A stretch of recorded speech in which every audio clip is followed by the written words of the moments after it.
Tonight's episode, photo finish. GearWebsites.com is your source for firearms-based playing cards and books. We also have mugs, shirts, and posters with designs that we've made live. Of course, we have patches. Every Friday is Free Patch Friday. We appreciate your support. Thank you for shopping at GearWebsites.com. AskGunQuestions.com is a website that we built back in 2007. And since then, for the last 15 years, people have been able to ask questions of simple to advanced nature, and we attempt to answer them in different ways over the years. Join us now as we start a new series to answer gun questions.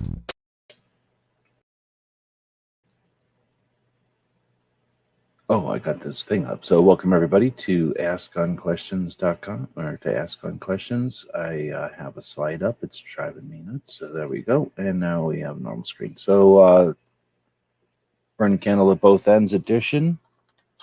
So I'm here by myself because I started the show half an hour late, something like that. Let's just say half an hour late. And decided to, instead of canceling the show, to try to do a show anyhow. Let's see. So we have a poll out there, Clover or Ghost out there right now. It says which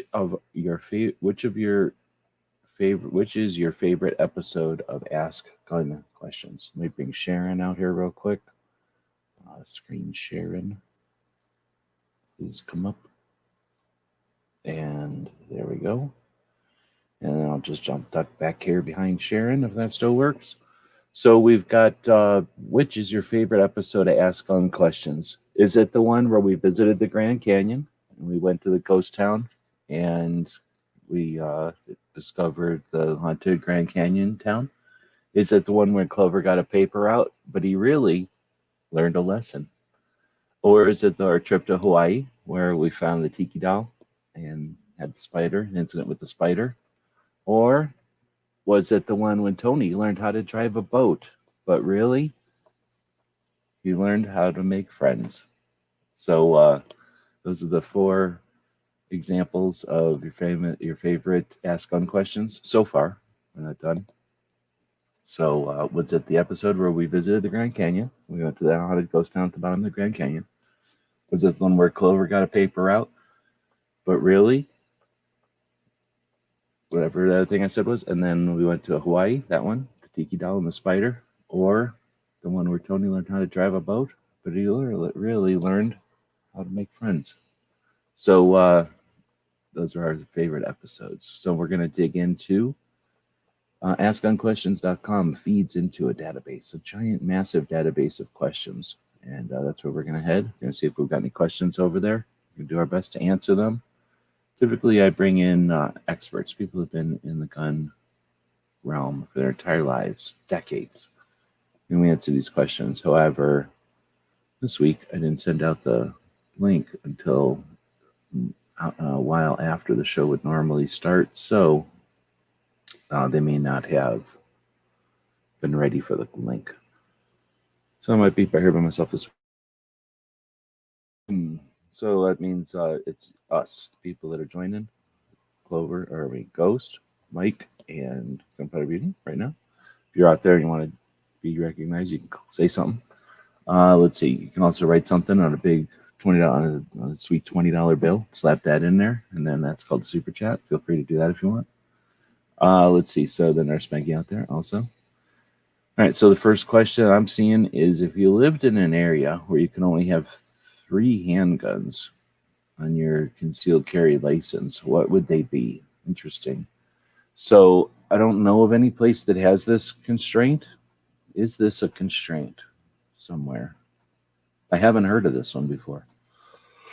So if someone's heard of this, let me know. But if the idea is you can only have 3 handguns on your concealed carry license, what would they be? All right, well, there's no reason to have more than one anyway. But if you really wanted to have more than one, you'd want to have, well, I guess it depends on one thing, at least, is if they count an individual item with the serial number as a specific item, or if they count maybe a model as an item. So if they're going to count, a Glock this or that, or a Smith & Wesson such and such as one item. You can have 3 of those items. That's a different question than if you want to have 2 Glock such and suches, then you got to have serial number 1 and serial number 2 both on your permit, right? So let's not assume it's that. That would suck even worse. So let's assume it's the first level of infringement where it's, kind of an infringement.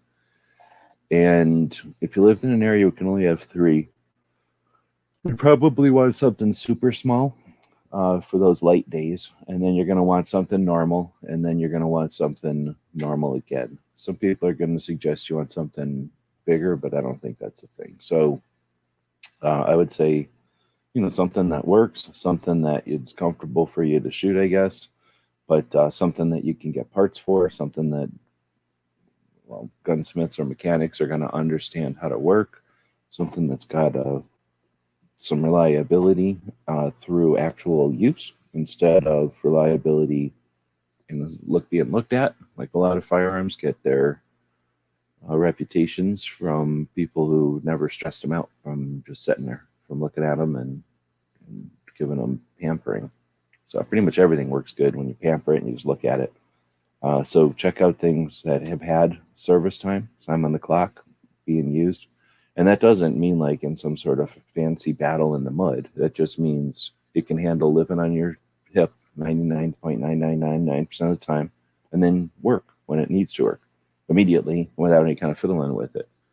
And you all know there's only one brand that really fits that if you don't talk about revolvers. So if you had 3 handguns, I'm going to say have a really small one and then have 2 that aren't, and preferably 2 that are practical. Now, if you don't need the practical side of it, I guess you could play around with that. Still have something really small, so have something in the middle, and then I guess potentially something for hunting, like a larger revolver or something. But man, what an unfair, unnecessary infringement. That's not designed to be something that should be complied with. That's designed to be something that creates a marginalization of gun owners. Something like that isn't done because they have an understanding. The people who create it have an understanding that that's going to affect something, that's going to cause less crime, less violence, less problems. Instead, that makes it more difficult. It makes it more onerous. It makes it makes it seem more complex to even possess something. And that's the goal. And then once you possess it, they're going to try to make it more onerous and expensive to keep the right, or to keep exercising the right. And that's really the goal there. So that's the kind of thing that instead of being aware of and being upset about, we should have national level leadership that helps us to find literally there's less than 9 of these situations out there. There can't be more than 9. There's only 9 potential physical locations in this country where this could even fly. I've never heard of it before, so I don't know if it's a hypothetical, but if it isn't, again, this is something that in 2022 has no reason to exist. In fact, we'd be better off as a society, as a gun community, if we would start to champion some of these inconsequential, insignificant, unnecessary marginalizations of gun owners like this one. There's absolutely no reason for it, and it's definitely low-hanging fruit, and one that it would be one of the easiest situations to change. So good question. I don't know if I answered it right. Here's what I'm going to do. I'm going to answer it with this kind of blue color, and that way if these guys show up, they can answer it themselves. So the next question came in on the 10th of this month. After how many rounds did you replace your firing pin? That's a good question. So the firing pin is the part of the gun that strikes the primer. So the firing pin is a pin. They call it that because it looks like a cylinder most of the time. It's sometimes got some shape to it that interacts with the other parts, the other pieces that move around with it. So the firing pin is almost always in the bolt. Imagine there must be some difference there, some they call it. Anyway, there's got to be someone that isn't like that, but most of the time the firing pin is in the bolt. The bolt is going to move back and forth to allow the in a semi-automatic or automatic, it's going to move. The bolt is going to move back and forth to allow the firearm to operate, to load and extract rounds and cases. So the bolt has mass and the bolt has some lugs. So the bolt can fit into the chamber or the rear of the chamber on the firearm and then interface with the cartridge that's in the chamber by aligning the firing pin with the chamber. So the bolt is going to come in and create the rear of the firing chamber. It's going to lock in with some lugs to the back of the chamber, and it's going to enclose everything. So then the firing pin's job is to move down a channel or a tunnel or something, a hole in the bolt face or the bolt carrier or the bolt, I guess, and smash into the primer.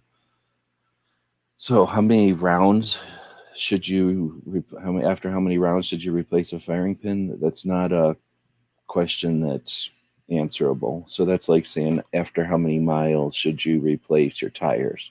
Sometimes your tires are going to break immediately after being put on the vehicle. You can drive it in a poor way. Something could happen to it, abuse, damage. So you could break things. So there's damage and there's abuse. After how many rounds? After some abuse or damage, you should replace it. Then there's dropping the thing. So your tires might be good. You might not have driven them over anything bad, but maybe you dropped your vehicle off of a international, cargo ship, dropped it from 30 feet onto those tires. So now the tires are damaged because the thing got dropped around. Well, the same thing can happen to a firearm. People magnetize them, people slam them, people do things. So you can break one by misuse or abuse. Then, how many rounds? So it doesn't matter. After the abuse, change it. Then you've got the just use. So firing pins are going to go through a hole or some kind of a tunnel in a bolt into a primer. Nothing really should happen there. All it should happen is it should adjust the shape of the primer. And inside the primer, chemical reactions take place and pressures and stuff happen. But the primer itself shouldn't have any feedback at all to the firing pin at all. So the firing pin shouldn't have to deal with anything really except for existing when it shoots the bullet or hits the primer. So just normal use shouldn't interfere with it at all. Now the firing pin is going to hit the primer, but it's also going to hit somewhere else on the bolt usually. Somehow it's going to be retained. So that's going to be a shoulder or some kind of a thing that gets smashed. So sometimes those portions of the bolt, or excuse me, of the firing pin, can take abuse because even though the operational surface working area of the firing pin is good to go, the rest of it, it takes abuse and after overuse. So it's possible. There's Tony. It's possible that over just a lot of use, you may wear a firing pin out, but more likely, the firing pin being a small cylinder of metal, and usually they put some effort into making it heat treated and everything, but you still got the opportunity for the potential, I guess, for a problem with manufacturing or something. Or just a problem with the materials, to have a flaw that gets exaggerated or brought to the surface with use. So, you've got this firing pin, it's designed to travel a little tiny bit, and, it happens quickly and kind of violently. But otherwise, it doesn't really get a lot of abuse, but still that amount of abuse can be enough to bring, like I say, those, maybe a crack or a blemish in the metal to the surface, and then it could snap or break or fail. So you'd want to pay attention to it. And I think now that these guys are in here, I'll let them dig into it. Thanks for jumping in. Sorry for the late thing. I'm kind of burning the candle at both ends, as I said in the email. So I figure instead of ditching the show completely, I just go a little bit late today. So thanks for jumping in. The question is, after how many rounds should you replace your firing pin? And I basically said, I've been going on and on about some wear issues and stuff, but it's not a round issue, is what I was asking or answering. But anyway, you guys have any other take on how many rounds did you replace a firing pin, or after how many rounds did you replace a firing pin? Well, I look at it like a bungee cord. You replace it when it breaks. Well, there you go. So that's one way to do it. Now, here's the thing. You got a bungee cord, and it's 3 years later. at some point you want to do preventative maintenance. You know that this wear item only has a lifespan, and if you're somewhere in it, then I mean, especially depending on cost and more like opportunity situation, situational costs. Like if you have this one little tiny part go bad, it's only a little tiny part. You can fix that. It's only minimal cost. If you have that little tiny cost go bad at a life saving its time, well, then it's priceless little part. So sometimes doing the preventive maintenance stuff on these things, I didn't get into that. No, it was only a friggin' joke that I heard somebody tell once. They said they were on vacation and they asked the guy, they were parasailing, and they asked the guy, how often do you replace the rope? He said, every time it breaks, man, every time it breaks. So, but with a firing pin, I mean, that's not, depends on what you have, because some firing pins do break on certain firearms, especially if you're doing stuff like, like with a 22. They used to tell you not to dry fire. Well, that depends on the manufacturer. But there's certain things like with your AR-15, right? Your AR, you probably firing pin probably won't break, but there is a maintenance schedule. I don't know what it is, but it probably is a pretty high round count. So I mean, I don't have a number, but I would definitely look into it if I was putting down like 15,000 rounds every month or something like that. And they are, yeah, I'd look at it. But right now, I don't actually have a number for that, because I see some people talk about what spare parts you put in the pistol grip of an AR, and they're like the firing pin, and I'm like, really? No, I wouldn't think that. But I have a 7.62 by 39 AR, and I'm thinking, yeah, maybe a bolt would be one of those things that I get. You know what I mean? Because they have such thin walls that, because you're firing a 7.62 by 39 and an AR-15, um, those are known to break. So that might be something that I'd have for that, the bolt itself, and maybe even a firing pin, just because, like you said, it's a small cost for an item. Well, when you say that, there are people that put bolts in their grips, and I think it's one thing is because it fits in there, right? You can only put so many AR parts into the grip, but it is an integral part, and it's one of those things like mine might go down, mine might not go down, but if a buddy's you got those parts type of thing and doesn't weigh that much, but it can be $85, so it depends on how much your bolt and pin cost, but what kind you put in there. But especially if you've upgraded, then why not carry your old one down there?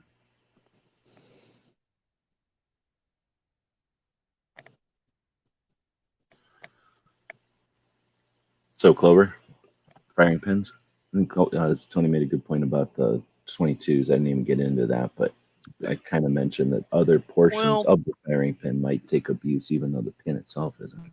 Typically, you're going to run into wear issues rather than replacement issues, in my opinion. I mean, unless you're talking about some of there are some models that are notorious, still are notorious for breaking, right?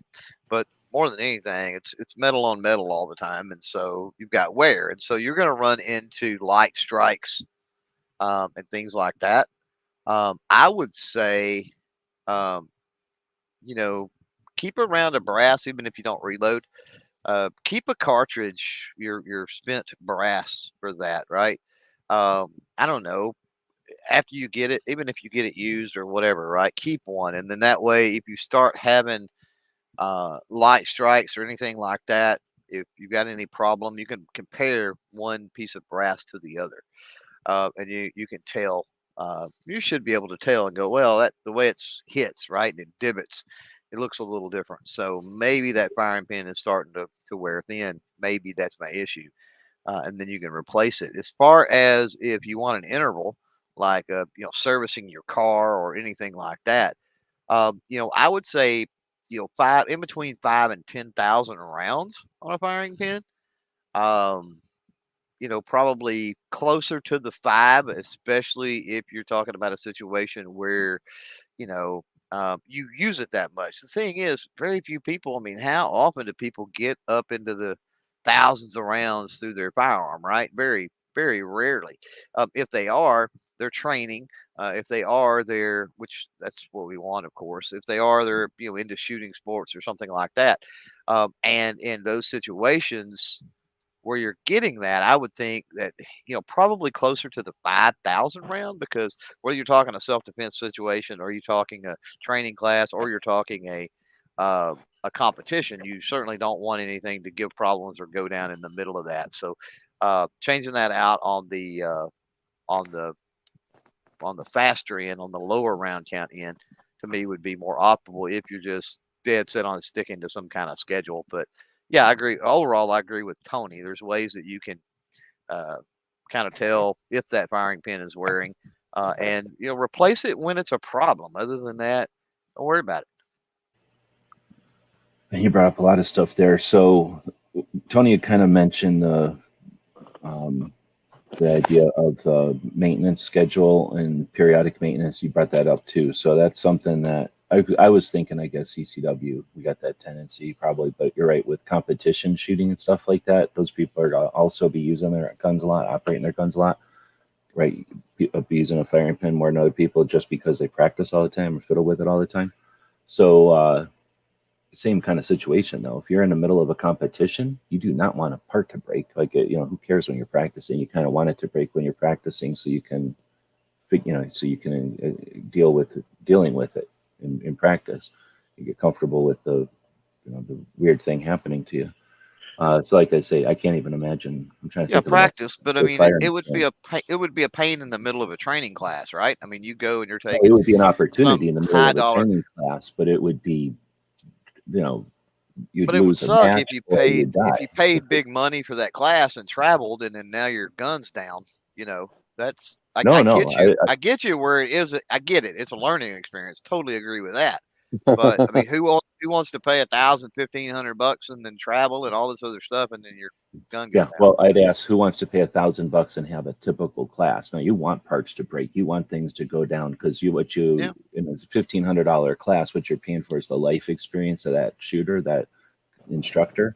So to see how they deal with adversity is priceless, and to learn how to deal with a situation. And we're talking about a machine that's got maybe a couple of dozen parts that actually matter, and then a bunch of parts that don't. So yeah, knowing how to operate, knowing how to actually work, that's the difference between showing up and taking pictures next to your gun and thoroughly, knowing your gun inside and out.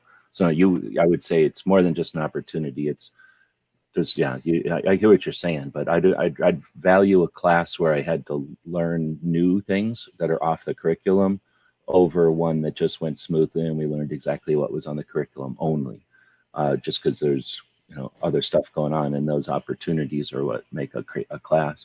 But I know what you're saying, and I guess what I was just saying is that I'd rather have it happen in practice rather than in real life is all. So we put it in that context, but in real life, the other way around, if you're trying to learn something from a marksman, and now you're dealing with running a gun and it has nothing to do with the marksman stuff, I could see that being less interesting, but I wouldn't be too worried about it, because we are talking theoretically here. Firing pins don't break that often, and they break kind of slowly when they do. I mean, usually they're fail. They don't just break.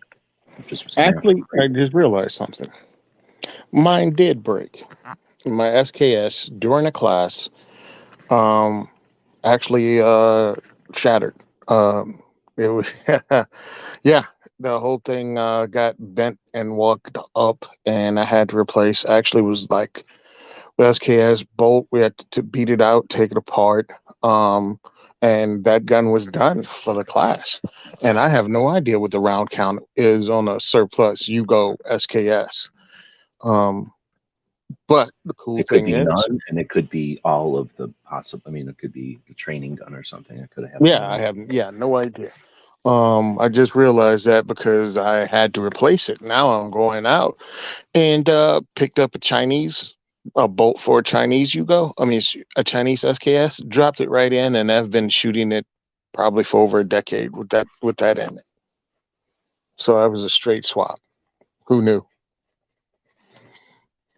I was also going to say, when we talk about round count, how often do people include their dry fires in there? There's people that click on their firing pins all the time. I would say any day that, I know old people that'll have a fit if you just dry fire as opposed to Oh, putting yeah. in a snap cap, because putting in a snap cap doesn't let the firing pin actually, like if you think of a firing pin as a pin with some kind of shoulder and it goes through some sort of a recessed hole, if there's a bullet there, a primer, the firing pin hits the primer and everybody's happy.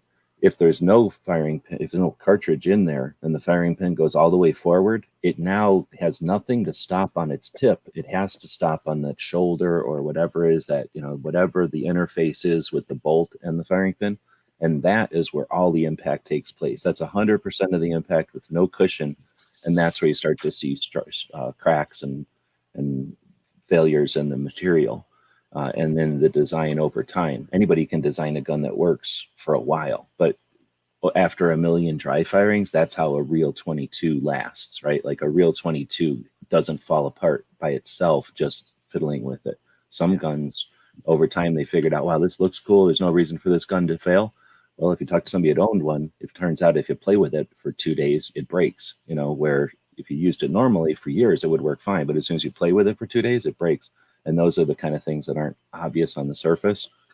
Hopefully that's kind of stuff that we're offering in this show is more than just there's no count, just, every 3 months. I mean, that's probably the fastest answer. Just change your firing pin every 6 months. Like Clover said, it's a long time, but in reality, compared to how important it is, compared to how much it costs, just buy one every 6 months. If you're in competition or carrying a gun or something. Well, keep in mind it's not just the firing pin, but like firing pin springs and stuff as well. And and the channel on some guns, there's Yeah. a channel that it follows through, and that could be an issue. There's other parts. yeah. To the point of center fire versus rim fire, keep in mind too that's two totally different damage points. Typically, with rim fire, what you'll get when you're talking about dry fires, with rim fire, what you will get is it smacks the rim, and the rim on a rim fire sits on that chamber face, right? And so that rim is crushed in between the firing pin and the face of the chamber, right? So what happens is, not with all models, but it's generally acceptable. You don't dry fire rim fire, and that's wise because you've got, instead of the firing pin hitting brass, that firing pin is hitting the metal, right? The steel of the chamber face, and what it'll eventually do is it'll divot that out, and that can lead to extraction problems, that can lead to misfires, that can lead to a whole host of issues, gas bleed even. Now with center fire, it's directly opposite, because like you said, with no round in the chamber and the firing pin in the center of everything, like there's nothing to stop it. So you've got basically bolt on chamber face, smack. There's no head space at all there, which is a slight, we're talking thousandths, right? Measurement. There's actually no cushion, nothing there at all. And then you've also got nothing stopping the forward momentum of that firing pin, right? So imagine like when people overextend the muscle, right? Like sports talk or whatever it might be, and that stretches. So you're putting stress onto the firing pin and the mechanisms, the springs and the other things, because there's nothing there to stop it. I mean, it's still slamming forward with all that momentum, with nothing to keep it from going as far further forward than it's supposed to go, let's say, under normal circumstances. So two different types of operation, potentially two different types of issues that you can have with dry firing. But it does take a lot of dry firing. I do have some. I've got 22s that have thousands and thousands and thousands of rounds through them, and definitely have hundreds and hundreds of dry fires without a snap cap or anything like that. And you can definitely see. I mean, where it's that firing pin has smacked and it's worn on the metal a little bit, but thankfully they're not too bad. Now, once upon a time, when we talk about rimfire, they made a chamber iron, which was almost like a little reamer tool that you could take your barrel off, and you could basically ream out or polish. I guess polish down. Polish might not be the word. Don't want to say grind or sand or polish, but smooth out where the firing pin would have divoted during dry firing. And I don't know if a company has picked that back up and started making it again. But those are pretty cool little tools for, especially if you're into 22s and you're picking up older ones that somebody may have dry fired a lot or something like that. It's a pretty easy way to smooth all that out.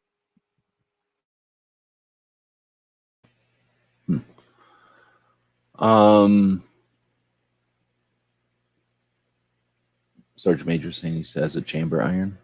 So it's effectively just kind of reprofiling the part that would have got hit. I would think that as time goes on, they probably figured out like, hey, if we just make this thing a little bit different size, different dimension, it doesn't smash through and hit itself. You know, those are the kind of things that if a gun sticks around long enough and gets feedback and they have the inclination and ability to update, you know, the model, that's the kind of stuff they're going to get feedback. And then, oh, well, crap, all we got to do is shave a couple of thousands off of here and we basically eliminate that issue. And then over time, other companies figure that out, right? And that's how we see evolution and stuff. But that makes a good point too about the thing is a machine. It's designed to have the cartridge in there. So that's why snap caps exist. On a really expensive gun, you don't want to take any chances because now it's not an inexpensive firing pin. It's the least expensive part in the gun maybe, but it's still going to be costly. So that's where snap caps go in there and fill the dimension of where the cartridge should have been, and then provide the resistance to the machinery that the cartridge would. And that way you have ultimate lack of risk, I guess, of hurting the machine, the metal. There's a lot of stuff to bring up. Those are great questions. So I'm going to quit picking at it. We'll go to the one that I answered before you guys got here. If you live in an area where you can only have 3 handguns on your concealed carry license, what would they be? Let's go with Tony first. First off, have you guys ever heard of a place where you only get 3 concealed carry things on your permit? Yeah. Oh, okay. I wasn't sure that was really a thing. Okay. Well, I think with where I work, you can only have a certain amount of firearms on your card, and that's for the officers. Like they can't list every gun they have, you know what I mean, as a carry gun. I think it might even be 3. So they had to limit what they carry. So what would I do? I would have something around the Glock 19 size, because that's that medium size and depends on, what type of weather and things like that. You can still have that. And then I'd have a smaller, for me, just maybe a smaller P365 type with the highest round count I can get, in something that's a smaller package that will fit for things like when you really don't want to try to hide a Glock 19, maybe based on weight or something like that. And then a third one is probably it's a toss up between repeating one of the other 2 in case something does happen. And even like if a gun goes down or something like that, because they have them by the serial number. So it's either repeating one of the other 2 or a lightweight revolver, maybe something like an LCR in various calibers from 327 Magnum, even to 22 Magnum, to try to get as many rounds as you can, and something that you can just toss in a pocket, of course, in a pocket holster or something like that. That's off the top of my head with zero thought. Right on. Yeah, you brought up a couple of things that I didn't mention there. So the revolver idea is a great one. And then I was thinking the same thing as, as soon as I heard the question, is that like a state where it's down to the serial number? So if you literally just had 3 Glocks you wanted to carry, in rotation, then that would take up your whole 3. Or is it like 3 models and then you could switch things out? So that's a good point. We don't know. That makes a variable. So Clover.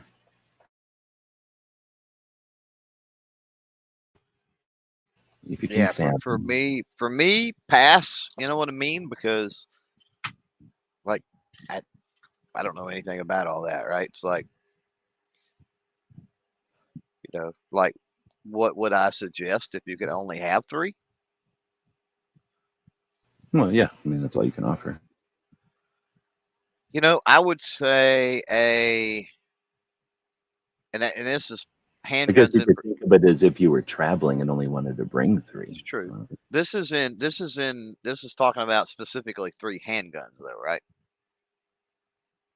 Well, that's a good question. There you can only have, yeah, it actually says 3 handguns on your Okay. concealed carry license. Yeah. Okay, yeah, because it's a concealed carry thing.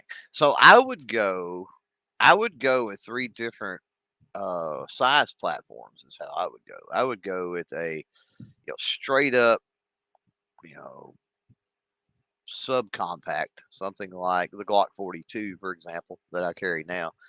And then I would jump up to something like maybe say, 3.5, 4-inch barrel. So maybe something like a G19, right? And then I would go, 5-inch plus, preferably even 6-inch barrel. And probably somewhere in there, like maybe, a 1911, or something, something larger. And then somewhere in there, I may even throw in a revolver, but I would would probably mix it up between revolver and semi-auto, and then mix it up between size of the platform. Yeah, PNW Woods. Wait a minute, who was that? Oh, that's Sergeant Major Bulldog said about the P320. I think that's a great idea.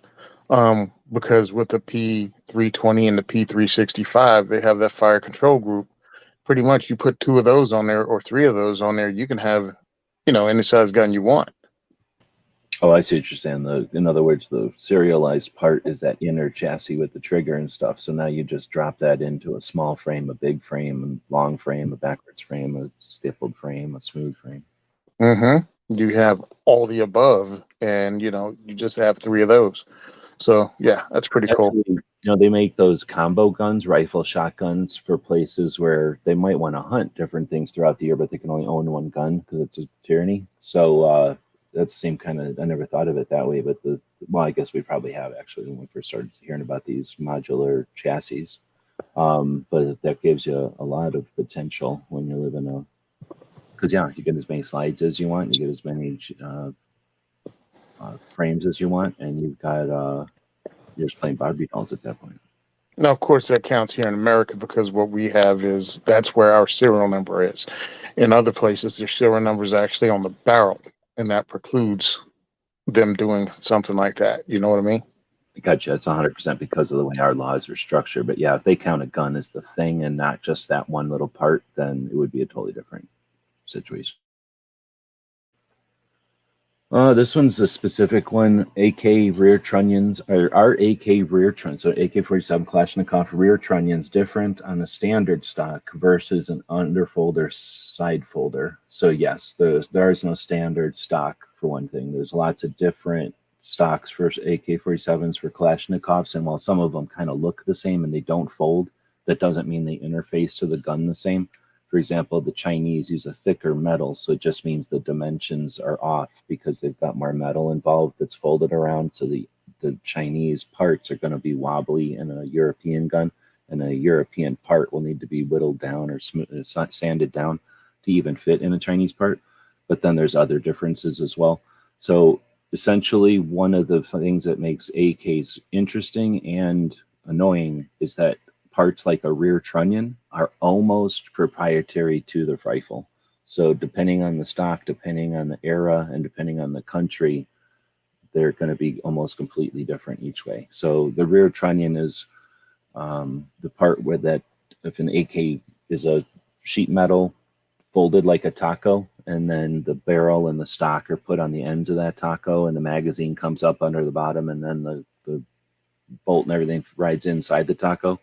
The trunnions are the front and the rear part that hold the barrel in the front, and they hold the stock on the back. So they're just a big chunk of square metal, essentially, that holds the metal shell of the AK receiver together. It gives them a place to rivet to or through, and then it gives the stock a piece of mass to attach to. So they're the big chunks of metal on the front and the back of the AK, and we're talking about the back one and that interface, the shape of it. The underfolders have a massive hole going through it, so they're totally different shape than everything else. And then every other different one has some either different arrangement for hinges for side folders, or just weird ways to incorporate the stock coming in. And that's probably a long-winded explanation that, yeah, they're almost all completely different. And because of that, you can, if you want to change a stock out, you're almost always going to be pulling the trunnion off. And that turns into some real gunsmith and people that have to really know what they're doing. Of all the AK stuff, that's one of the more difficult and more tool costly, because there's a couple of rivets there that can just be the most annoying things on an AK to remove. So you don't want to just casually remove a rear trunnion unless you really know what you're doing, or you have to. I don't know if you guys want to throw anything in on that one. My knowledge is non-existent when it comes to AKs. Yeah, I mean, it's an interesting thing. And for a while there, we were able to get parts kits after the Cold War, and the end of the build up to the Cold War resulted in, everybody saw the movie Lord of War, it resulted in warehouses just being liquidated. Some of those went to countries that were having wars, but a bunch of that stuff went to the United States, and some of it got chopped up into parts kits. So there was an era there from about the end of the assault weapons ban through about 2000, and well, it's still happening really, but 2015 probably real hardcore, where the internet was becoming a thing and getting better, and the internet connections were getting faster, and at the same time we were all flooded with inexpensive parts and accessories and new freedom to, well, lack of infringement on building these things up into semi-autos. The only thing we had to worry about was 922R. So for a while there, it became something that a lot of us paid attention to, but I guess kind of like hot rodding, you know, when there was a bunch of Model T Fords that nobody wanted and kids could get them for next to nothing and they could take them apart in their garage and put them back together faster. It was that kind of thing. So for a while there, that was a thing. Once the Model T Fords dried up, it's less of a roll up your sleeves and figure it out on the cheap. Now it's pretty expensive to learn it. So it's one of those elements of guns that are like that. We've seen it with World War II guns turning into hunting guns. That would have been something similar kind of conversation. Let me ask this question then. What'll be the next? Will it be like the M16 whenever something replaces the M16 and they just flood the market with, you know, M16 kits minus the receivers, which they could definitely do? Or will it be something else? Will it be like police buybacks or some other thing that's super plentiful that'll be the thing that the cheap thing that floods the market?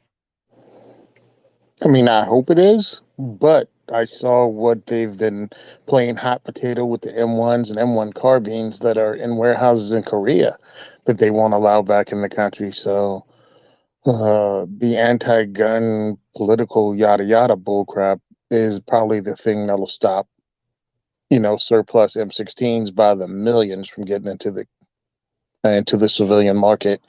I actually own one. I actually own an M16A4.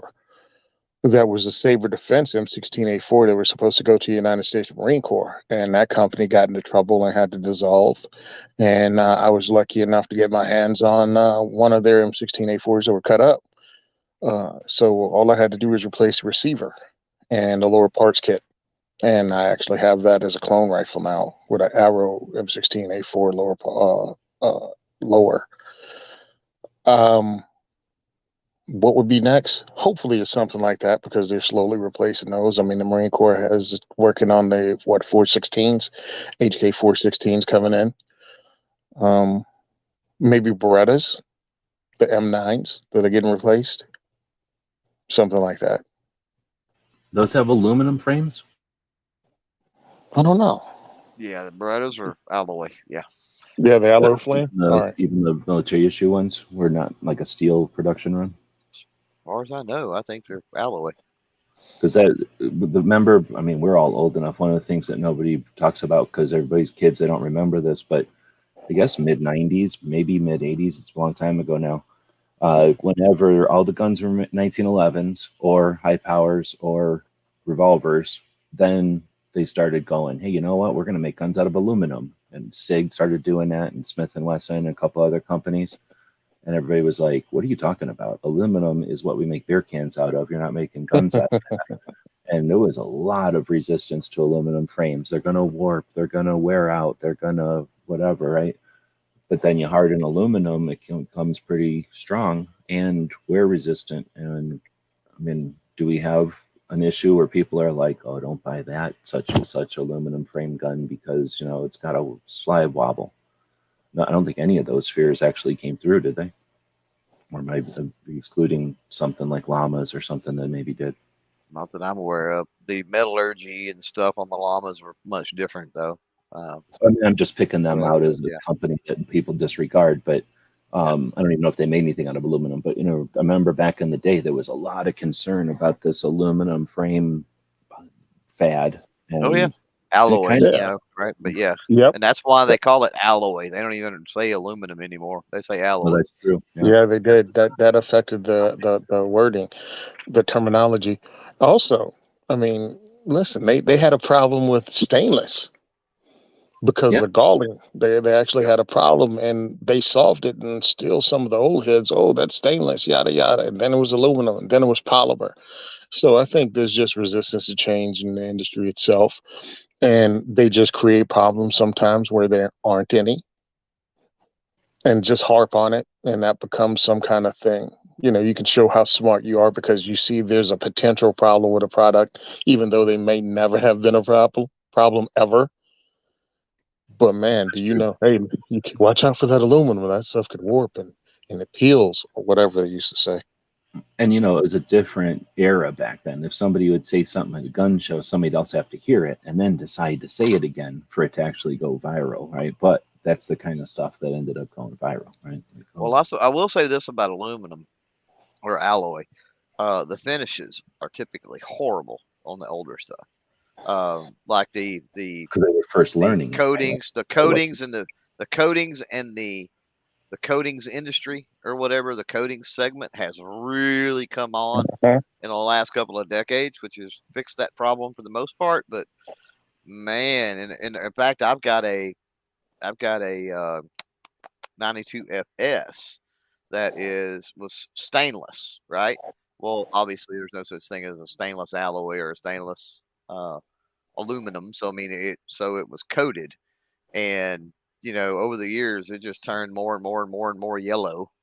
It was nasty until finally, you know, I had it blasted and hydro dipped because it Uh-huh. just the slide was beautiful, but the frame just looked like crap. And so, and it's because it was an older model, and again, the coatings technology just had not really caught up. So, you know, did that change, or did that affect because of the durability and the wearability and everything else of the coatings on aluminum? Did that affect people's perception of the aluminum too? And I think it probably did. Well, I was going to say too that if you think about like when Glock came around, they one of the reasons Glock was able to do what they did or are what they are is because he came up with that idea, not being a gun person, just being a guy who had some awareness of plastic, but was still learning it. But he was still learning guns, and what he did have is how to build a business and how to run a company or whatever. But everything else he was learning. And then when he built this company, when he got the contract originally, he built a factory to build the one product. So he had a factory to build a specific thing. Now that thing happened to be made out of a totally different material than everybody else was using. So, you know, 1,000% different process.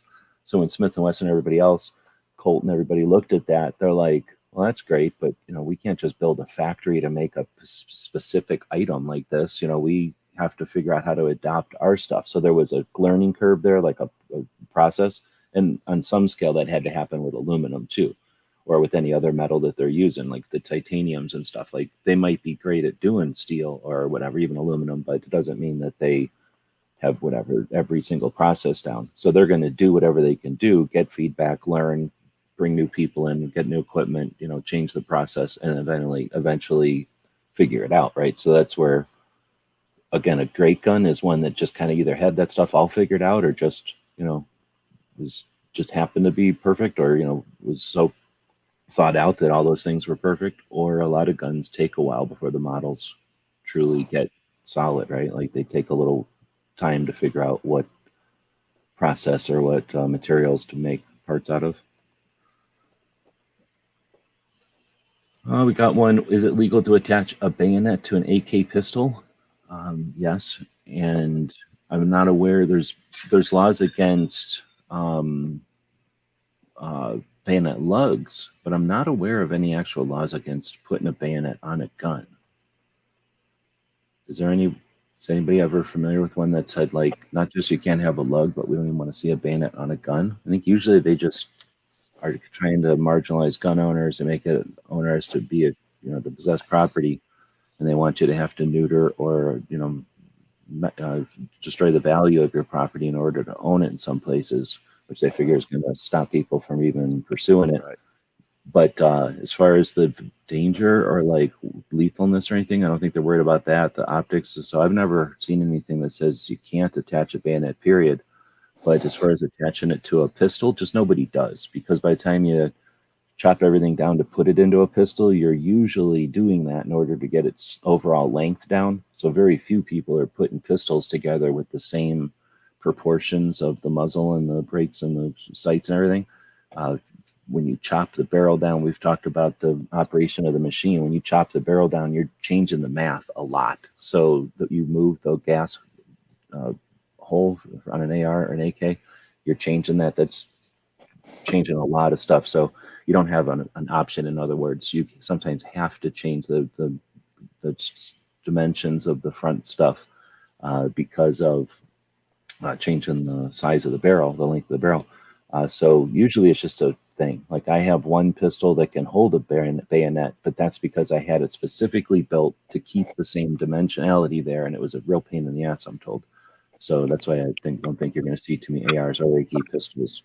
Now there are, if you didn't put AK in there, is it legal to attach a bayonet to a pistol? Yeah, there's a couple of companies. K-Bar would make the blades, and then two different companies made bayonet or pistol bayonets out of K-Bar blades, which are pretty cool. I've got a couple of examples of those.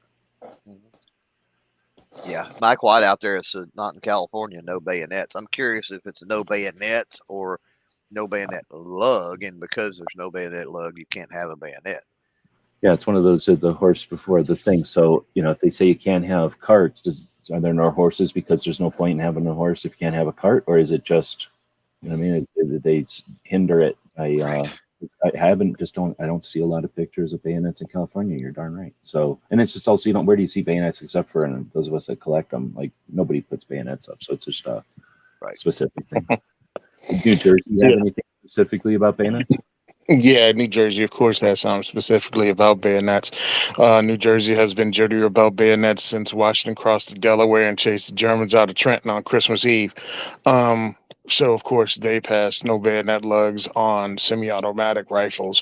But when it comes to handguns, I don't think so. But we can't own pretty much anything like an AK handgun in New Jersey because it goes over a couple of things, the weight limit and the fact that you can't have a pretty much handguard. They made that illegal for a AR pistol or a pistol. So no AK pistols, no AR pistols, That none of it. scary shroud, huh? Yeah, that shroud that makes it gives it the ability to maybe fire with two hands. It's just But shrouded in. That's just shrouded in evil, man. Come on. but we can have non-NFA firearms that use a vertical grip as long as it's longer than 28 inches or 26 inches, excuse me. So we can have an AR-15 with a pistol grip, pistol brace, and a vertical grip as long as it makes the overall length. And that can also have a bayonet lug, I guess, if you want to, because nothing else counts on there. Yeah, it's ridiculous. Welcome to Jersey. And that's again just legality. But it's a result of people that are either ignorant intentionally or trying to be actually so aware that they're trying to just take apart, take every other puzzle piece away so that it's just more frustrating. But they're doing these things just to be nuisances. They're obviously not doing them because they're affecting anything or they're attempting to affect anything. Anyway, so without harping on that, the last one in our list, which means we're almost caught up. I guess there's a gap over here we could go back to if we want to. But last one that came up this week is a good one for ammo. So what are the benefits of frangible defense ammo versus hollow point defense ammo? Frangible, I think a frangible is like a bunch of copper powder that's smushed together under some heat so that it's kind of a solid until it hits whatever it hits, and then it kind of disperses back into a copper dust. That's a frangible. And hollow point is just plain old lead with copper and some kind of hole in it to physically mushroom when it hits its man. Well, one of the things I have a question with is if that's what you mean by frangible, or you mean pre-segmented ammo, like Well, old school glazer safety slugs, or the RIP ammo, or something like that. good So, point. Because I went straight to material frangible, but you're right. You can take a hollow point and score it with a bunch of different like pie piece cuts, like the rip, or hollow it out. I think is what they did. Fill it full of buckshot and then fill it full of epoxy to keep it together, and then that way you've got something that falls apart on impact. That's the glacier safety slug sort of thing. So yeah, probably. Yeah, so okay, let's go with the glacier safety slug fragmented ammo thing. That's penetration. That's the over penetration, the fear of over penetration. Now, the first time I heard of glacier safety slugs was in the 80s. In the gun magazines they were talking about that was developed for air marshals because the firearms they used, they didn't want it to pierce the aluminum skin of a plane. So that was the point of that. Wherever the round went, the round had a higher potential of staying inside the cavity of the body, or if it missed and hit something hard, it would come apart. But it was also designed to do a lot of damage once it got inside the human body. Um, the ones we have now, the frangibles that we pretty much allow us to shoot steel targets up close, that's not really developed for anti-personnel use or self-defense. At least that's what I was told when I was over at Fiocchi and dealing with them. They were like, yeah, this is not for self-defense. This is for training. So two different things. And I don't think that frangible ammo actually is any different than maybe, I mean, in the body when used as self-defense any more than Full Metal Jacket, really. You have a much better round with a hollow point when it comes to frangible versus hollow point as an anti-personnel round. Yep. Yeah, I agree with you to an extent. You've got, when you hear frangible, it's two different categories. One is it hits something hard and it basically it's powder. It's like throwing we call them dirt clods around here, right? That or maybe even a cow patty would be the same thing, and you throw that up against the wall or something hard, right? And it's like nothing ricochets; it turns into powder. Versus it turns into a bunch of shrapnel. And that's more the scored thing. So when you're talking about hollow points, though, one of the points of contention I would make is that you run the risk with a hollow point. If you don't believe me, go get a plastic 55-gallon barrel, fill it full of water, or at least halfway, and shoot it with a hollow point. What's going to happen is that hollow point is going to cookie cut a section of that barrel, which is then going to plug the cavity, which does not allow softer, more fluid material inside to cause it to expand. And upon impact, you basically create an FMJ, and it doesn't come apart, or it doesn't expand, I should say. So that's one of the reasons that they like you were talking about, Tony, with the air marshals and whatever. They're like, okay, we've got issue to where if they're wearing thick clothing, if they're behind maybe some type of a barrier, if something's going on, right? So that's one of the differences I can think of. The powdery stuff, I agree with you, and I really like that stuff. Fiocchi makes some good stuff along that line. I was recommending that to a guy the other day if he could find some, but that would work for in some instances for defense, but it's going to be like you're not going to get any expansion out of it, really. It's going to be like shooting somebody with an FMJ that you don't really have to worry about like in a home situation, people go, well, I'm afraid I'm gonna, miss and go through the wall or do this. And with that type of stuff, that's not gonna happen. So I got a quick while question about that. while I agree it's not optimal for that, I mean it could be used in a home defense situation. I don't think I would use it in public because, like you say, it's not. Odds are through soft tissue and stuff, it's not going to come apart or anything. But that being said, Allegiance ammunition makes some really killer stuff too. That's frangible, and it's more. They really cater to the pig hunters, is what they're doing. But it's some pretty bad to the bone stuff too. Go ahead, Tony. No, because now that was a question I had too, and one of the things I had. Either I asked or somebody else asked. There were a lot of us there, and luckily I was the dumbest guy in the room. So that's what I always try to be, and so I can learn stuff. And now this is a conversation from over 2 years ago, just about frangible on the range with these guys. I don't know if the material in your house is hard enough to have that break apart when it hits it. I mean, I don't know if anyone has tested it or not because it was designed to actually hit steel and bust apart, not like drywall and wood and stuff like that.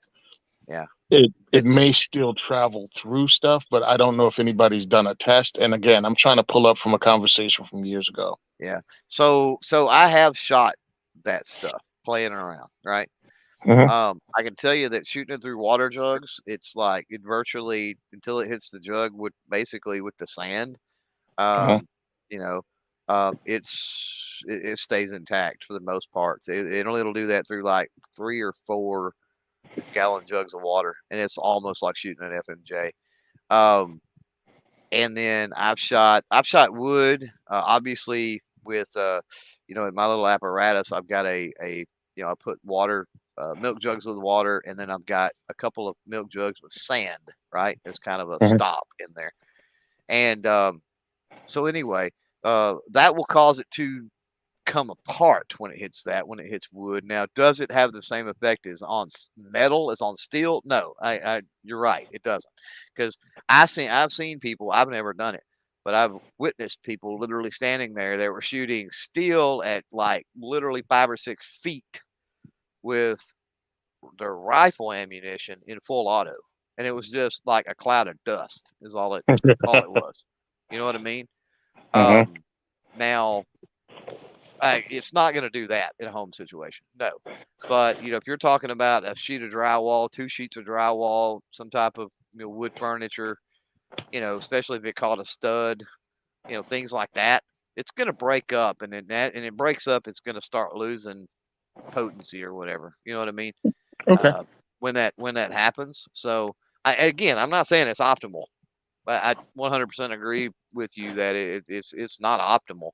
But I mean, it could be a choice if somebody is freaking out. I'd rather them use that than not use anything at all because they're Yeah. freaking out. Gotcha. I just want to throw out there with the frangible thing that I always thought was cool is the frangible type that is the just smushed copper powder, and then it kind of just goes back to copper powder. Is if you use that indoors, then the ranges are able to collect. I forget the number. It's like 60% of the copper or something. Sweep it all back up, and then get a they give that back to the place. They turn it back into more projectiles again.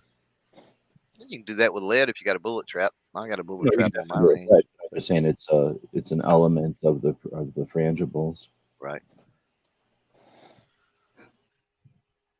Matter of All right. fact, I shoot into my bullet trap. I'll shoot all kinds of stuff, even FMJs. You can. What I'll do is I'll often shoot them in there, and then I'll nip them because they're sealed. They're obviously encapsulated FMJs in a piece of copper, but you can take some side cutters or something and like nip the copper on it. Once you throw them in that melting pot, all that lead's going to come out. Anyway, moving on.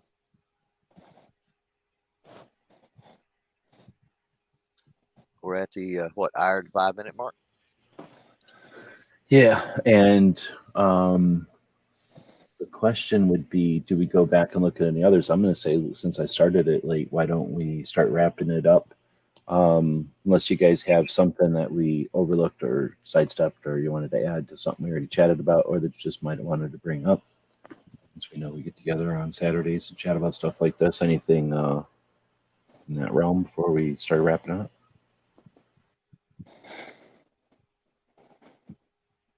I can't think of anything. It was something that I was thinking a couple of days ago. I'm like, oh, that'd be cool to bring up on Saturday, and I can't remember what the heck it even is now. So maybe next week. Well, I'll ask Tony, and then I'll ask you guys the next question of, do you guys have any suggestions for a themed show? They kind of just happen and we all agree on it, but if you guys had any ideas for themed shows. But did Tony, do you have any questions or anything that you've said, oh, you know what, I'm going to bring this up to the Saturday show or anything like that? Or anything? No, I haven't really thought of anything this week, but yeah, I could start, thinking of stuff, see what, pull stuff up. I mean, we've all heard people ask crazy questions or questions that make you think. Yeah, no, I didn't mean to be on obligation. I just figured since I never really took time to ask, I would just give you guys a chance to throw something out there. I was going to say, we've got a poll going. I started it a while ago. We got quite a few votes. Which is your favorite episode of this Ask Gun Questions show? Was it the time when we all visited the Grand Canyon, found the haunted town down there? Was it the time when Clover got a paper route? Was it the time we all went to Hawaii, found the haunted caves and the spider and the tiki doll and all that? Or is it the one where Tony learned how to drive a boat? Right now, when Clover got the paper route and Tony learned how to drive a boat, are both tied at 35% of the votes. And then the time we visited the Grand Canyon, 29%. Nobody's picked, 0% have picked our Hawaii visit. That was the most expensive of all the episodes, not to mention the two-parter. Come on.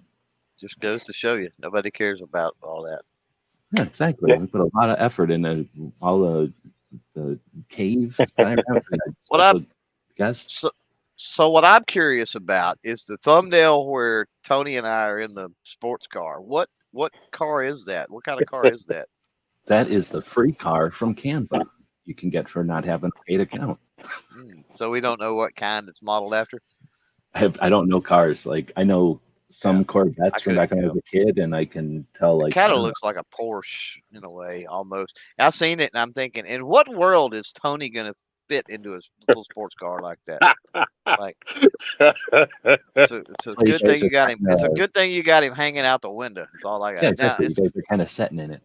Like totally plausible for me. Like, I can drive a Barbie car, not a problem. I'm hanging out the window because that's as close as I could get to get into the car. Right, you got your legs. It's got to have his T-tops or a convertible, and then it's like a go-kart. That's true. That's true. Might be not comfortable, but at least you drive around. That's true. Yeah. No, that was just because I use Canva when I'm playing around, and that's a free online drawing program, and it has, you have to pay something for some of it, and then you look at this pile of pictures, and 99% of them you got to pay for, and that's the one I was trying to put something in there you guys could hang out in. But yeah, that was not picked. That was on our way to the airport going to Hawaii, and then still haven't gotten picked. So we'll see if one of those peels out. The question then would be, do you guys have any ideas for theme shows? We just kind of got cleaned up with the questions. We do have some that we missed, and there's hundreds and hundreds in here, but the theme shows are just something, makes it more, gives us my goal here isn't just to go live on Saturdays because we got nothing else better to do. Really do like the idea of offering the perspective and the experience that we've got from being old, being around guns our whole lives. So many people, even the people we all know, like, are decided to become gun owners much later in their lives. So I just figured, I like the ability, the opportunity, the potential, I guess, to be able to share stuff. So the questions are cool and they give us some chance to riff, but I've also liked some of the themed shows that we've had. So with that prelude, do you guys have any ideas or any ones that you'd like to particularly dig into?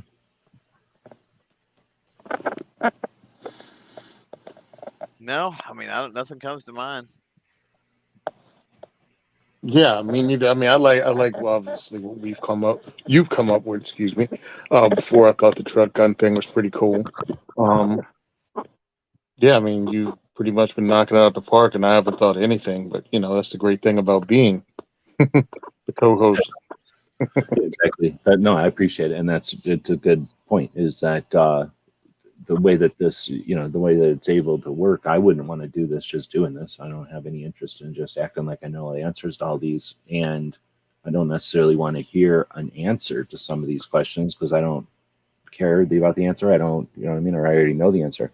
But what I really like is when we get together and chat because you guys bring a different perspective on it. It's the same reason I like to go to CCW classes. It's not because the curriculum really changes all that much. It is sometimes a little bit different, and certainly the information never changes. It's always pretty much the same information, but it's the classes and it's the experience. So when we're able to throw different angles and different layers to the questions, I think that part's fun for me. Hopefully that's useful for the audience out there. And the topics, I think everyone that we've come up with as a specific one was based off of somebody coming up with an interesting question, and then it just seemed inappropriate to riff on it a little bit more. So I think what I'm going to put out there for maybe some ideas would be like a fishing thing. I've never even talked about fishing, but like what guns would you take fishing, depending on where you're going and what. And Right.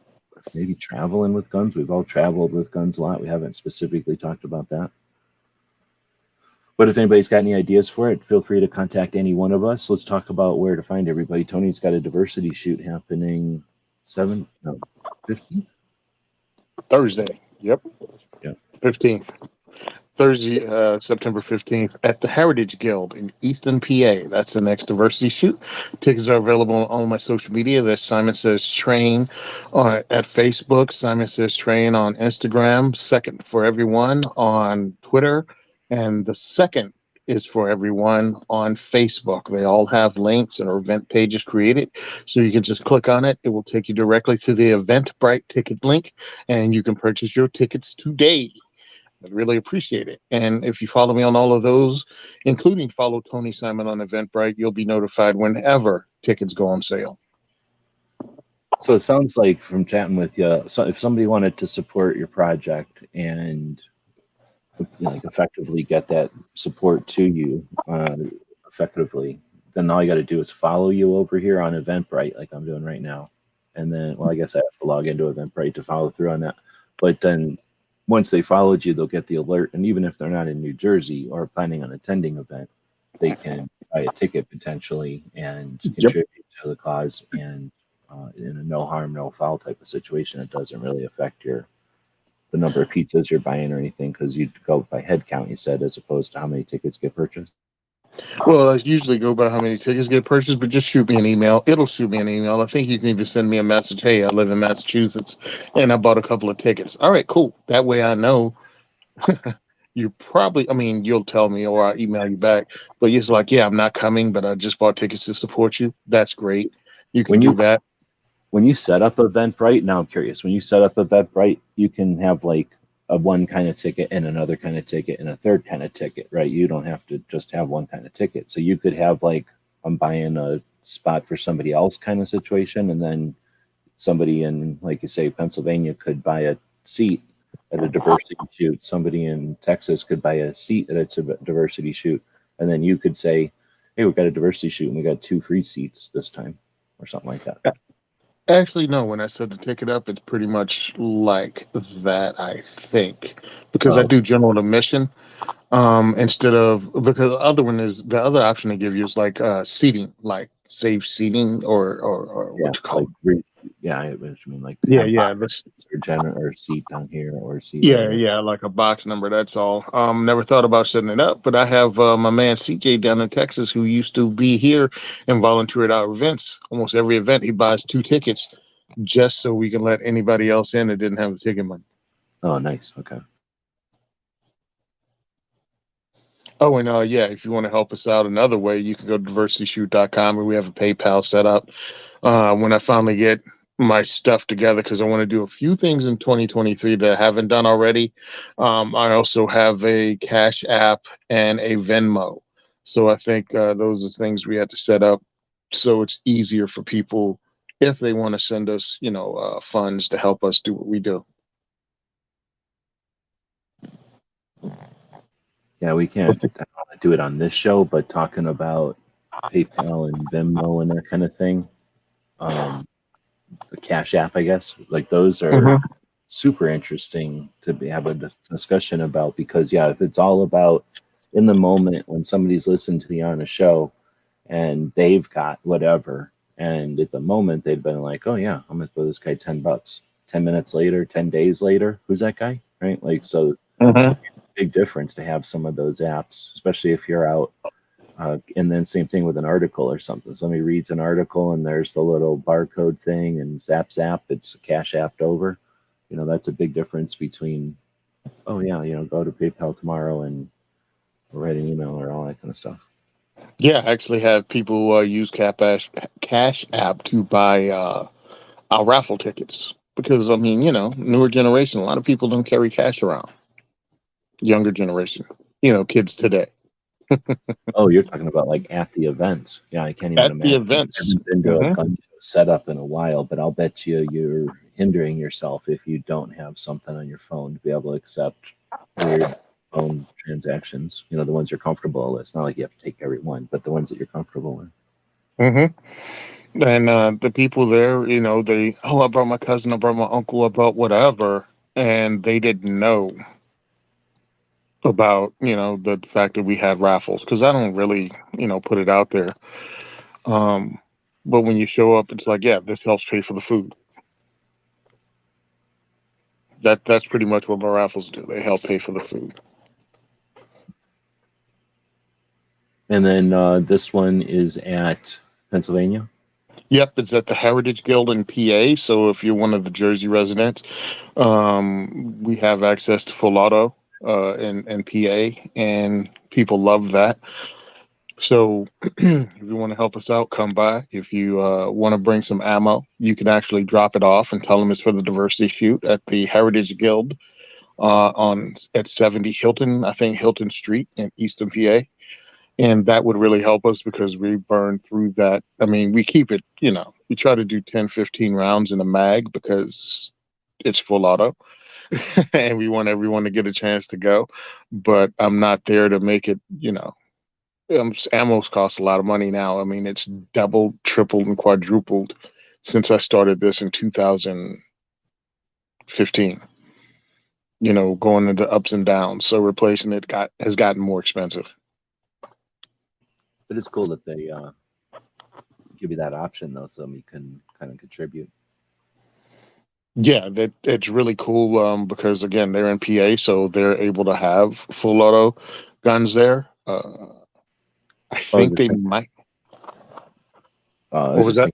I guess I was yawning there. I was just thinking that because somebody buys some ammo years ago, now they could sell that for more and then give you the money, but that's kind of pointless. I mean, there's wasted effort there. And then if they aren't going to use the ammo, then that's the best option is to be able to bring you some ammo that avoid all that mix, that middleman or whatever mix or step. Oh yeah, that'll definitely be great. I mean, especially especially when we're doing things like that, because we want to give people a great experience, a fun experience, maybe even a once in a lifetime experience. Because we've had people visit from other countries. We just had someone come from Belize at the last one, so she's not going to have access to full auto stuff, but all of a sudden she gets to go back home and tell her friends about that time she shot an MP5. No, she didn't go. I'm coming to the United States. I'm going to coordinate it so I get to go to a diversity shoot. Was she like here for some amount of time and it's just one of the things she did, or was it like? Yeah, that was actually timing. A family friend invited the person she was staying with to one of our events, and he was like, "Hey, I want to go to a range and shoot guns and learn about the Second Amendment." And they were like, "Yeah." And this was, family from Dominican Republic and brought their friend from Belize, and that's what we ended up doing. So my thing is we spreading this freedom. We putting ideas in people's head, and we letting them know, yeah, this is kind of America, but this is a right that has to be fought for, and this is fun. This is not terrifying, because in other countries, all they get is the news. All they get is the news. So if the entertainment and the information you're getting is these things are scary and no one wants to own those, then you went to an event and everyone was friendly, everyone was inviting, and then you got to shoot this cool thing. They kind of belies the stuff that's been pushed upon you, especially when we have conversations and we talk about it too.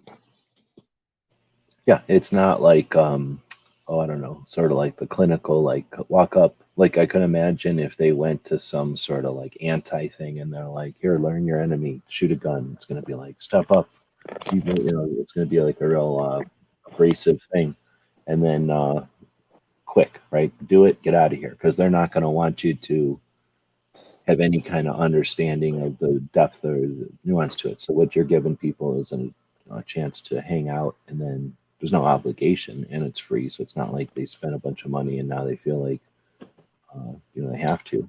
But anyway, Yeah, if anti-gun forces ever had an event at a range where you got to shoot a gun, they would pretty much lose almost everybody there because it's hard not to shoot and have and not have fun. you mean because everybody would figure out that, hey, this isn't anywhere near as crazy and it didn't make me violent like you'd portray or any of that horrible stuff, and then figure out that it's kind of fun.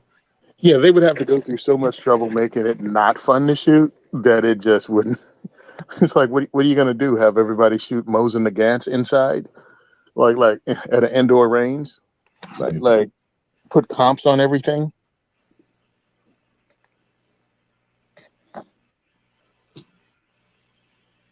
What about podcasts? We talked about the diversity shoot because you got a bunch of them happening kind of in a row here for the next couple of a month or so. But actually, a couple of months. Well, no, still a month or so. But what about podcasts? Being lazy right now, but I have one loaded up. Hopefully, I'll get it done before the end of the weekend. Just sit down and write it, because I think a lot of things going on, especially with what's coming up in the Senate now. I had someone from the DC project reach out to me, and I'm helping them with their presentation that's coming up in front of the U.S. Senate. So hopefully, you're getting to DC. I'm not going to DC. I'm just helping them get their presentation together. I will be on October 22nd, a DC project event here in Jersey. I'll be speaking in South Jersey. I'll be one of the speakers there to help raise funds for the DC project in New Jersey.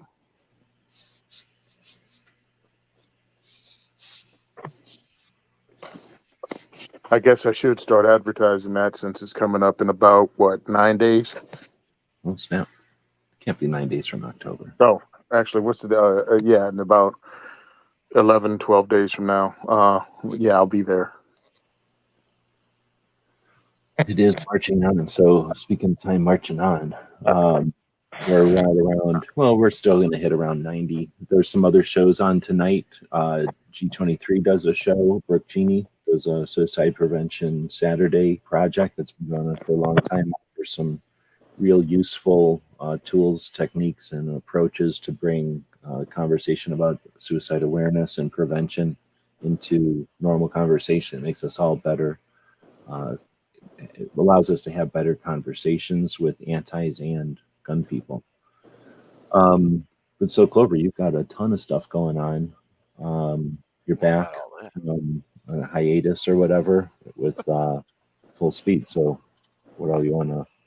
Oh man, all kinds of things across 3 channels, right? Podcasts are scheduled out. I mean, that's probably the biggest thing. I think I've got maybe two dates free right now, and there's a bunch of people I haven't heard back from.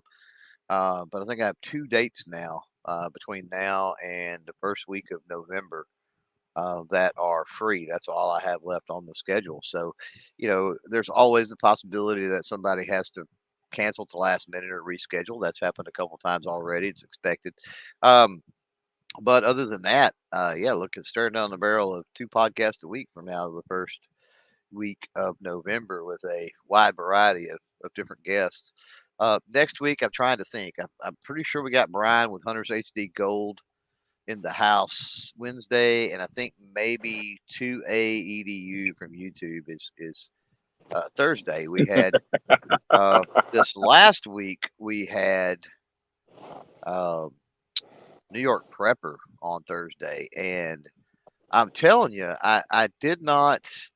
I'll go ahead and throw this out here. I mean, some behind the scenes and whatever, but it's worth knowing. So I typically tell people don't expect a lot from traffic on the YouTube side. We record on YouTube. We record a podcast on YouTube, of course, mainly so the audience can show up and give audience interaction and ask questions and things like that. It just makes for a much better podcast. But don't expect a whole lot in the replay. That happens primarily over in the audio podcast world. Is typically I get much more traction over there. That mold broke with New York Prepper. I don't know if it was the topic. I don't know why it was that way. But people are still clicking and viewing and watching and listening to that hour-long conversation on YouTube in the replay. So that's encouraging, I guess, because we didn't cover any hardline specifics as far as prepping, being prepared, of course. But we covered a lot of ground on the different types and what's the difference between prepping and hoarding and that sort of stuff. We covered everything from growing your own food to stocking up on certain things to knowledge, acquiring knowledge, to be trying to be in the best physical health and mental health you can be. That way you can potentially handle a crisis, a little bit better. All kinds of stuff we covered on that show. So, it's surprising on one hand, but then, the conversation, I think, was really interesting, and there was a lot to consider and a lot to learn with that one. So, hopefully moving forward, we have the same thing happen on the other podcast. Looking forward to have Tony on, here in the next few weeks or so. And I think Tony and I are going to do a absolutely no 2A podcast. I think that's what we're going to do. That'll work. We're going to talk. I think we're going to talk probably FUD guns and other things and competition and different stuff, and just to kind of kick back and have a little fun and showcase Tony in his element. Or outside of his element. Everybody, gets a glimpse of it here, I think, on this show with you, Tony. And everywhere else you go, you're always talking about 2A and and branching out and reaching out and your projects, diversity shoot and everything else, right? You're just the 2A guy, and I think it's going to be fun to get away from that for an evening and just kick back and just talk like two gun owners, man. Works for me. That's not this week. No, that's next week. That's when is next it? month. Next It's month. before next month's event. October. Yeah, I think it's like the 6th, October 6th or something. I don't know. Maybe not. I have to look it up. I got the email, but I want to make sure. Yeah, it's on my calendar. It's on the whatever we agreed on. Yeah. Rogue hit me up too. So the day I'm doing yours, I'm doing his. Oh, there you go. Two for one. Good deal. Well, I was trying to get it in before that particular event because that one's going to be at the Gun for Hire range. Yeah. And that's going to be big. Last time we had over almost 36 people with that one, which was getting us back to our old school numbers before I was forced to start selling tickets because they had no place to park. We had over 80 people at that event and pretty much became a fire hazard.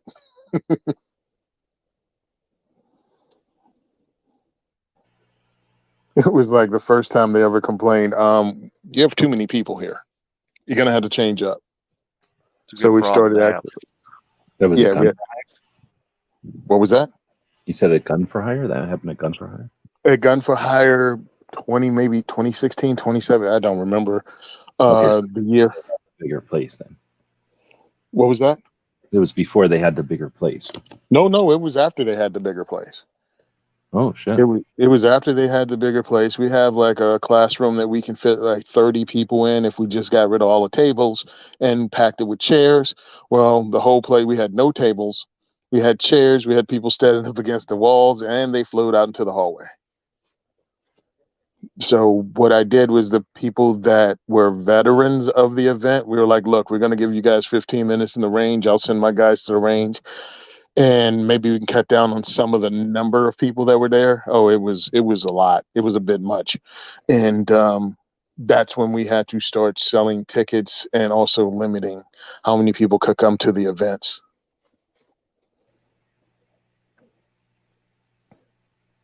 I don't know if you've ever mentioned that, or if I have ever just not absorbed that. But yeah, that's a whole nother level that you're figuring out with the events. That's kind of cool.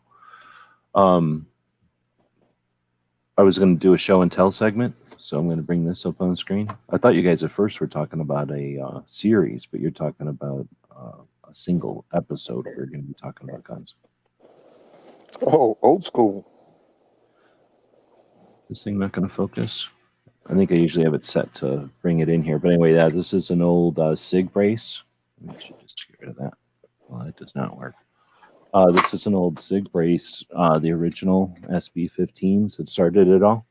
And the one that is, I've been meaning to do a show and tell segment on the show. If you guys want to do something for show and tell, feel free.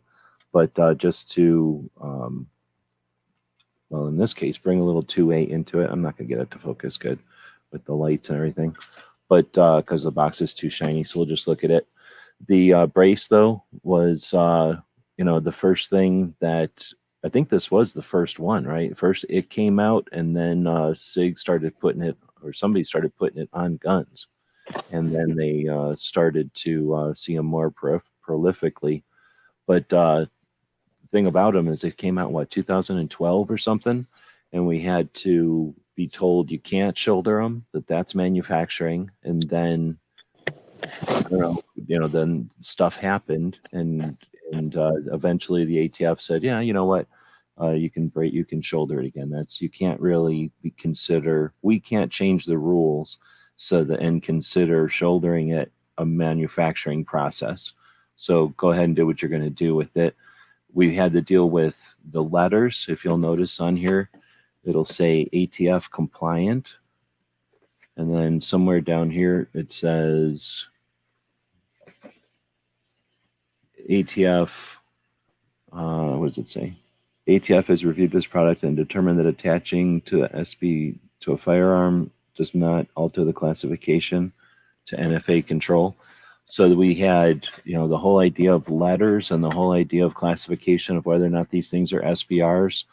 We've had the design, and look how, I think nowadays you'd say how clunky this is and how big and heavy and everything with contraptions and stuff. Nowadays there's that blade and stuff. So anyway, I just like to throw this out there as a show and tell thing to remind everybody that, we have an ongoing challenge / opportunity with these things. And there's a lot of people that suggest that the NFA, there's no chance of removing the NFA. And if you jump back to one of the times that we were chatting about earlier today, there's people that say there's no chance of getting Illinois CCW. There's no chance of getting 50 states with CCW.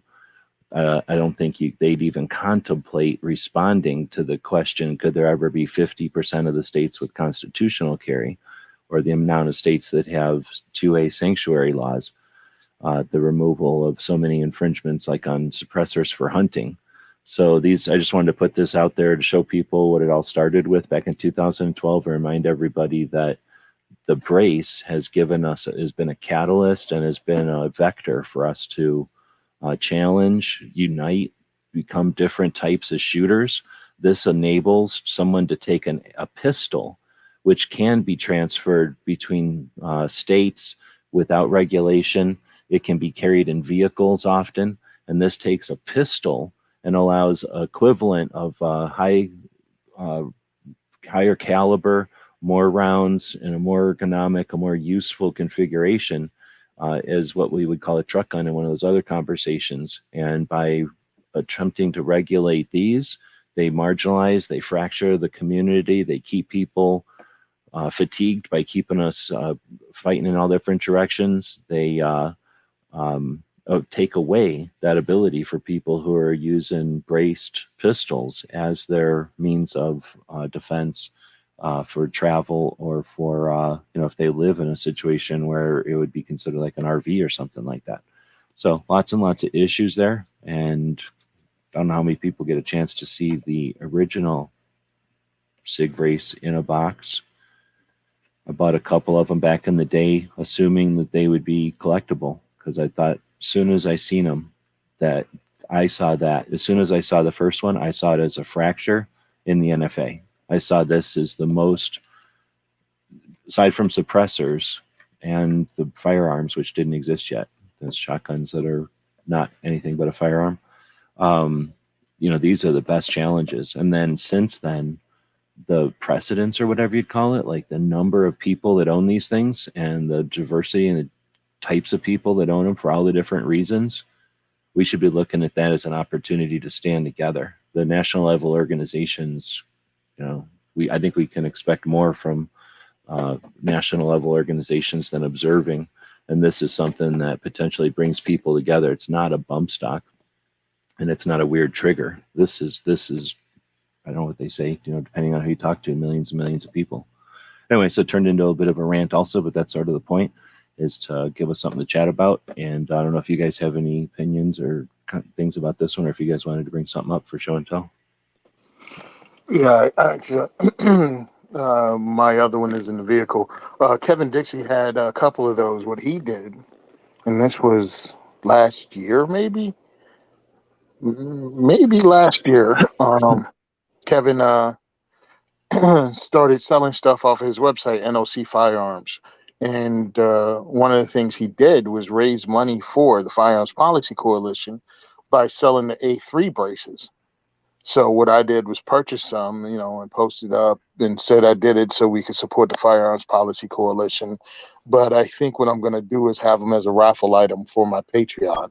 I want to get it out there enough. That's why I'm putting it on different shows. That's why I'm booking myself on a lot more shows during the month of September. And maybe when we kick it off, I can, talk about it then. September, October. So I can kick it off maybe November 1st. Yeah, September, October, I'm going to talk about it. Maybe November 1st, we'll do the raffle, and we'll come up with some number that you have to donate, and you can donate to us using, all the apps, and try to raise some funds for going into 2023, because we have SHOT Show coming up. We have the Great American Outdoor Show. I'm going to go to all those and try to make the elevator speech and pick up, if nothing but swag, that would be great, but sponsorship would even be better. So it's used as a fundraiser. I'm going to have a few things. I'm going to have an upper for 1 month. I'm going to have this for another one, and then I can see if I can get sponsors to donate stuff for other months. I have a couple already. Some cool stuff to give away. Or raffle off, however you want to put it. However we have to legally put it. Yeah, so I don't know. I know that, I don't know, because there's different laws in each state. So it's just like a lot of things. There's the general rules, and then there's all these little specific ones. So some states it's gambling to do a raffle. So if that makes it illegal, or it makes it a whole different tax thing or whatever. So most of the places that you deal with that are not comfortable letting people just do whatever they feel like on their platforms, most places don't, have that. That's crazy, right? So most places aren't like that. So most places are going to say, hey, don't do gambling here, don't do this or that, right? So it gets into gambling. So most people are going to say, hey, just leave the whole raffle thing alone. But if somebody, I don't think there's, the difference is if somebody purchases, let's say, a sticker off of you or something off of you, right? Something that you can send to everybody, they purchase it and they can buy one. Now you can say everybody that purchased one is now in the for a thing. At least that's how I understood it. So now you're saying thank you to the people that have been customers of mine, and you're definitely getting something for your money. However, you might get something more for your money. And I think that's the difference between gambling and a purchase, at least from the way when we were kind of exploring it on some of the platforms. And we got an issue. Clover helps to, to kind of remedy this a bit. But people will, let's say, go to a platform and do a plain old raffle. Everybody give me $20, and when I get enough $20, I'm going to give away this thing that costs $100. Well, nobody knows if they got $2,000 for that, or they got $200 for that, or if they got $90 for that $100 giveaway. So I think that's the issue. So somebody will go on there and do that, and then repeatedly usually, and then get kicked off, and then they'll go, oh, they're anti-gun, like, oh, they're out to get us. Oh, okay. And, That's so yeah. you gotta filter that or figure out how to determine that. But anyway, so I don't, with that one, it's, it's like they're not necessarily going to say they're out to get me, but like, oh, they kicked me off. Well, did they kick you off because of the way you presented it, or is it they kick you off for some other thing? So, and sometimes it's more of everything you're doing is fine except for in New Jersey, or it's okay except for in Florida, or some state has a weird law. Yep. Yeah, raffles can get tricky. Raffles and giveaways and all of that can get tricky on platforms. You'll notice I use the word most of the time, and I get people that message me, but I'm like, we're gonna do our contests for the month, right? Okay. So like that implies, that everybody submitted, a trivia question, and tried to answer it, or there was some type of skin in the game type deal, as opposed to just a straight up giveaway. But there are a few little things. You got to be careful with the raffles. Biggest thing with a raffle is, honestly, being a nonprofit. If you can tie it in with that somehow, you're usually good. Yeah. So yeah, there's going to be words. That's why I have smart friends. Help me out with stuff like this. Good point about giveaways too. If you're just giving something away, who can complain about it, right? But if you're saying $20 to be in on the giveaway, now it's a raffle. Now it's a money making thing. And nowadays, plus they want their taxes and stuff. While you're paying taxes, I'm sure it's part of it. Some states are like, if you're doing a raffle in our state, we want a cut, and if you're not giving us a cut of that, then it's illegal. Yeah. It's illegal and immoral unless you're giving us a piece of it. Yeah, exactly. All right. Well, so I don't know if Clover was going someplace to grab something for some kind of a show and tell thing, or if you're just doing something. No, so I had to step out was all. Okay. So again, thanks everybody for showing up. I won't even attempt to say we're going to try to do this thing in an hour. We're going to shoot for 90 minutes each week, and the idea is to explore our experiences and our recollections of some of these topics. You bring the topics. You can go to askgunquestions.com. It's just a form you can fill out there. No obligations, no names or any emails or any of that kind of stuff. You just have to ask a question, and that's all you have to do is just put a question in there and hit enter. And then if it's a question that we can answer, then eventually it'll show up on the list here. We'll attempt to answer it with our experience. So again, thanks everybody for showing up. We encourage you to check out some of the other live shows that happen throughout the day if you're interested. And we'll be back to pick up later. I should probably do this as I'm like clicking on stuff instead of saying all that and then finding where the ending stuff is. Tonight's episode, photo finish.